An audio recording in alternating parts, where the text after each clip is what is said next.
मतलब हिंदू पक्ष हो गया, कांग्रेस मतलब मुसलमान गठ हो गया। ये नहीं देखना, देश के युवा को ये देखना कि डेवलपमेंट हमें किस राह पे मिलेगी। अभी पॉलिटिशियन आपको ये बोलेंगे, बट काम देखिए कि कौन हमारे देश के लिए कर रहा है काम। जोहार, नमस्कार।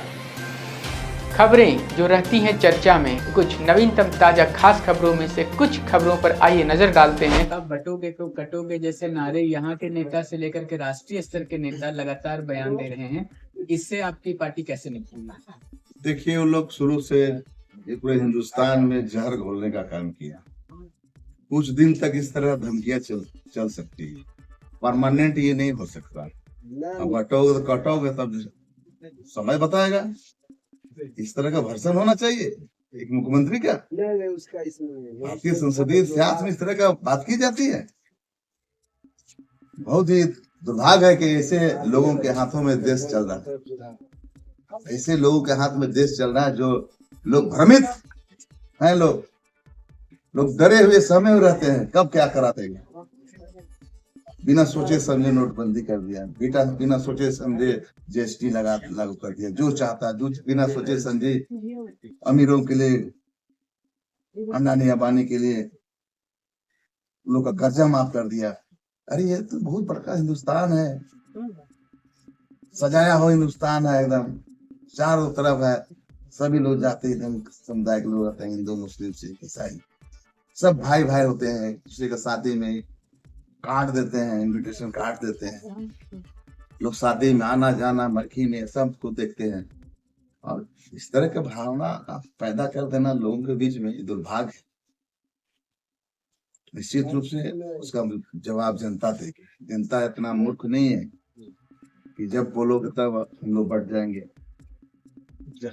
आपके विधानसभा क्षेत्र में मध्य प्रदेश के मुख्यमंत्री मोहन यादव जी लगातार कैंप कर रहे हैं। यहाँ पर जो भाजपा के वोट हैं उसको ज्यादा अपने पक्ष में करने के लिए, जो जनता का जो मूड है उसको अपने पक्ष में करने के लिए लगातार प्रयास कर रहे हैं। आपके तरफ से कोई बड़ा चेहरा उतरने वाला है आपके विधानसभा क्षेत्र में? मोहन यादव जी आरएसएस से है, अपना उनका जो रवैया अपनाना है वो अपना रहे हैं। हमारा जनता पर भरोसा है। जनता के बीच में पिछले 25 सालों से लगातार हूँ। कोई ऐसा गांव टोला में नहीं है जिसको मैं छोड़ा हूँ, डायरेक्ट उसके बीच में रहा हूँ। इसलिए जनता जनार्दन है, वो निर्णय लेगी, वो पता चलेगा 13 तारीख को कैसे रुझान बढ़ता है हमारे पक्ष में मतदान कर। 35 साल का रिकॉर्ड भारतीय जनता पार्टी का जो विधायक बनाए हैं उसको तोड़ेंगे और हमारे पक्ष में मतदान करेंगे, कांग्रेस पार्टी के पक्ष में मतदान करेंगे। एक प्रत्याशी के तौर पर एक व्यक्तिगत सवाल आपसे कि आपको अपने में और सामने जो प्रत्याशी मजबूत है आपके जीतू चरण राम जो भारतीय जनता पार्टी से हैं, दोनों में क्या लगता है आपकी वो क्या बात है जो जीतू चरण राम के व्यक्तित्व पर भारी पड़ेगी और जनता आपको ज्यादा पसंद करेगी? तीनों चुनाव हमने लड़ा, 3 चुनाव हारे, हम किसी से व्यक्तित्व में कम नहीं रहे, जनता का अपार समर्थन मिलता रहा। हम चुनाव हारने के बाद भी लगातार लोगों के बीच में रहे और यही मेरे व्यक्तित्व का सबसे बड़ा कारण है। क्षेत्र की समस्या, दुख सुख आपके सामने अभी हमने बात किया जीएम साहब से कि यार ट्रांसफार्मर लगा दीजिए अंदूर में, तो त्वरित कार्रवाई करने की मेरा एक्शन मूड में हमेशा रहते हैं। अभी हम सुतिया भी गए थे, वहां वीडियो से तुरंत हमने कहा कि भाई क्या मामला है, ये मामला क्या, क्यों नहीं आप काम कराए। अब तक अबू आवास पड़ा हुआ है, लोगों का घर खपड़ा का है, एडवेस्टर्स का है। जब प्रावधान में है यहाँ कि आपको अबू आवास देना है, इंदिरा आवास देना है, तो क्यों नहीं। तो मेरा ये स्टाइल है काम करने का, ये नहीं कि अच्छा देख रहे हैं, अच्छा बाद में बताते हैं, वो स्टाइल नहीं है। हम शुरू में एक्शन मोड में रहते हैं। ये आपके विधानसभा क्षेत्र में अति शहरी क्षेत्र भी आता है और सुदूर ग्रामीण क्षेत्र जहाँ भी हम लोग बैठे होते हैं, ऐसे क्षेत्रों के जब जनता प्रखंड कार्यालय जाती है, अंचल कार्यालय जाती है, थाना में जाती है, तो वहाँ पे जो अधिकारी होते हैं, सरकारी कर्मचारी होते हैं, वो उनका सुनते नहीं है। तो इसके पीछे भी क्या क्षेत्र का जो विधायक जो जिसे चुना गया है वो कारक होते हैं या फिर ऊपर से किसी प्रशासनिक सुधार की जरूरत महसूस करते हैं? देखिए, विधायकी बहुत बड़ा चीज होता है, लॉ एंड ऑर्डर के साथ में वो बैठ सकता है, प्रोटोकॉल के माध्यम से अफसरों को बुला के एक मीटिंग कर सकता है और ये निर्देश दे सकता है कि अमुक अगर प्रखंड में इस तरह का घटना घटी है उस पर नियंत्रण रखा जाए, इस तरह का आदेश दे सकता है, ऐसा नहीं है।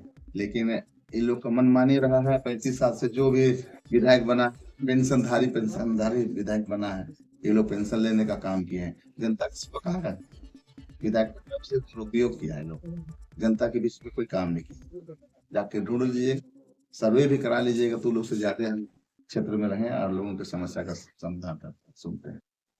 चलते चलते अंत में एक सवाल कि जितने भी वोट काटने वाले थे भारतीय जनता पार्टी के, उसे बीजेपी कैंडिडेट जो है वो मैनेज करने में सफल रहे, उन सबको बैठा लिए।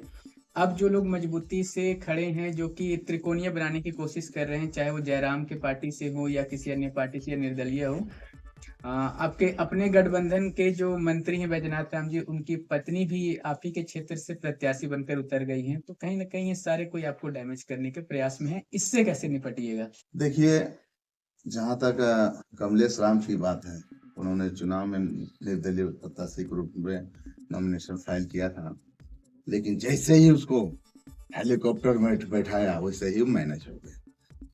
मतलब गरीब का बेटा अपने को कहता था और गरीब के लोग उनके साथ थे, इसमें कहीं दो राय नहीं, लेकिन गरीब के बेटा को कैसे झटका दिया और बेटाओं को कैसे झटका दिया। बुढ़ो खिलाड़ी से लोग कितना धूमधाम से उसके लिए गाजा बाजा गाड़ी बुक करके आया और 1 मिनट में जनता का से पूछा भी नहीं, आम लोग अपने लोगों से, ये हमको मैनेज कर रहा है, हम क्या करें, और तुरंत जो है मैनेज हो गया। लेकिन सुरेश बैठा कभी मैनेज नहीं हुआ। सुरेश बैठा 3 बार हारा, हमको कई दलों ने ऑफर किया, कई दलों ने कहा कि तोर जैसन उम्मीदवार के हम इनके जरूरत हो। भारतीय जनता पार्टी के वर्कर लोग भी कहते थे कि आपके जैसे उम्मीदवार की हम लोग को जरूरत है, लेकिन हम कभी जैसे दल में नहीं गए और हमें पूरा विश्वास था। 3 चुनाव हारने के बावजूद भी लोग कहता रहा कि सुरेश को टिकट नहीं मिलते, लेकिन पार्टी देखती है। हम शुरू 40,674 से शुरू किए, 4,200 वोट से फर्स्ट चुनाव 2009 में हारे, फिर 57,680 वोट लाए 14 में, फिर 89,435 वोट लाए आपका 2019 में। तो लगभग 90,000 लोग हमको समर्थन दिया, उसको हम धोखा देके दूसरे दल में नहीं जा सकते।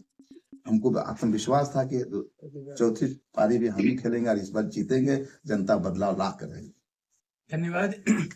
तो ये हैं सुरेश बैठा जी, जिन्हें कि पूरा विश्वास है कि जिस प्रकार से पार्टी ने इस पर विश्वास दिखाया है, उसी प्रकार से क्षेत्र की जनता भी पूरा विश्वास दिखाएगी और इस बार ये भाजपा का वो लंबा रिकॉर्ड तोड़ देंगे जो 35 साल से भाजपा यहाँ पे लगातार जीतती आ रही है। इस बार कांग्रेस का पंजा का झंडा यहाँ लहराएगा। बने रहे ऐसे नवीनतम ताजा अपडेट्स के लिए। रांची से मैं विजय दत्त पिंटू।